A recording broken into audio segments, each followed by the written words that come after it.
এদিন সাংবাদিকেরা শুভেন্দু অধিকারীকে প্রশ্ন করেন যে আরএসএস এর জন্যই কি ভারতীয় জনতা পার্টি কেন্দ্রে ক্ষমতা এসেছে, সেজন্যই কি নরেন্দ্র মোদী আরএসএসকে বেশি গুরুত্ব দিচ্ছে। এমনকি সাংবাদিকেরা শুভেন্দু অধিকারীকে এও প্রশ্ন করেন, তাহলে আরএসএস পশ্চিমবঙ্গে ব্যর্থ কেন ভারতীয় জনতা পার্টিকে ক্ষমতায় আনার ক্ষেত্রে, যার উত্তরে শুভেন্দু অধিকারী বেশ তাৎপর্যপূর্ণ মন্তব্য করলেন। ভারতীয় জনতা পার্টির প্রধানমন্ত্রী থেকে শুরু করে যারা স্তম্ভ, তারা ওই শিক্ষায় শিক্ষিত, যে শিক্ষায় একাত্ম মানববাদের কথা বলে, দেশপ্রেমের কথা বলে, রাষ্ট্রবাদের কথা বলে, গীতা, বেদ, উপনিষদ, রামায়ণ, মহাভারতে যা লেখা আছে সেই কথা বলে, শুচি শুদ্ধ পবিত্র হয়ে সনাতন সংস্কৃতিকে অক্ষয় অমর করে রাখার কথা বলে, মুঘল পাঠানদের কালো দিন ভুলিয়ে দেওয়ার কথা বলে। এটাই হচ্ছে সংঘের শিক্ষা। ভারতবর্ষ কংগ্রেসের চাচা ছিলেন নেহেরু। ভারত চীন যুদ্ধের সময় এত সেবাদান করেছিল স্বয়ংসেবকরা, 26শে জানুয়ারির প্যারেডে রাষ্ট্রীয় স্বয়ংসেবক সংঘ অংশগ্রহণ করেছিল।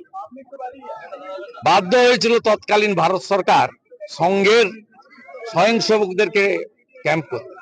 যেখানে বন্যা হোক, খরা হোক, বিপর্যয় হোক, অ্যাক্সিডেন্ট হোক, প্রথম যারা পৌঁছায় তারা হলো স্বয়ংসেবক।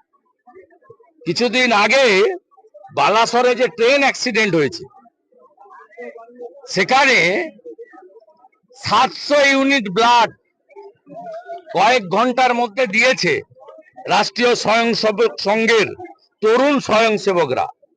ইতিহাস যারা জানে তারা সংঘকে ছোট করার চেষ্টা করে। সংঘকে ছোট করা মানে দেশকে ছোট করা। আরএসএস বা রাষ্ট্রীয় স্বয়ংসেবক সংঘ ভারতের একটি ডানপন্থী হিন্দু জাতীয়তাবাদী স্বেচ্ছাসেবক অর্ধসামরিক সংগঠন। 1925 সালে নাগপুরবাসী ডাক্তার কেবি হেডগেওয়ার একটি সামাজিক ও সাংস্কৃতিক সংগঠন রূপে আরএসএসের প্রতিষ্ঠা করেন। এই সংগঠনের প্রাথমিক উদ্দেশ্য ছিল ভারতে ব্রিটিশ উপনিবেশিকতা ও মুসলিম বিচ্ছিন্নতাবাদীদের বিরোধিতা করা। আরএসএসের বর্তমান সরসংঘ চালক হলেন মোহন ভাগবত। ব্রিটিশ ভারতে আরএসএস সংগঠন নিষিদ্ধ ছিল।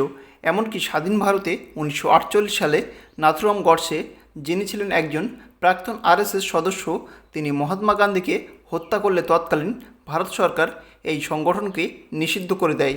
এমনকি 1975 থেকে 1978 সালে ইন্দিরা গান্ধী প্রধানমন্ত্রী থাকাকালীন এবং 1992 সালে বাবরি মসজিদ ধ্বংসের পর তৎকালীন কেন্দ্রে ক্ষমতায় থাকা কংগ্রেস সরকার এই সংগঠনকে পুনরায় নিষিদ্ধ করে। আসলে গান্ধীজিকে হত্যার সঙ্গে আরএসএসের কোনো সংযোগ না পাওয়ায় 1949 সালে আরএসএসের উপর থেকে নিষেধাজ্ঞা প্রত্যাহার করা হয়।